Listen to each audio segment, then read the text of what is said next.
seragam yang ternoda, Kapolres dan abdi hukum pengkhianat rakyat. Di pundakmu tersemat lencana, di seragammu ada lambang kebanggaan, tapi di tanganmu rakyat menemukan luka.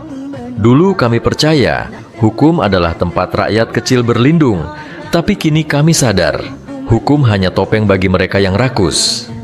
Kapolres dan abdi hukum, kalian digaji dari keringat rakyat, dari pajak yang mencekik, dari jerih payah buruh dan petani. Tapi yang kalian lakukan bukan mengayomi, bukan melindungi, melainkan merampas hak kami sendiri. Pungli, suap, dan kekuasaan yang kalian salahgunakan menjadi bukti bahwa seragam bukan lagi kehormatan, melainkan alat untuk menindas.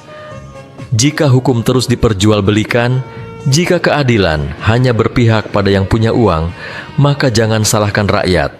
Jika suatu hari nanti mereka tak lagi hormat, Kapolres yang berkhianat, abdi hukum yang menindas, ingatlah, hari ini kalian berkuasa, tapi esok sejarah akan mencatat namamu, bukan sebagai penjaga hukum, melainkan sebagai perampok berseragam.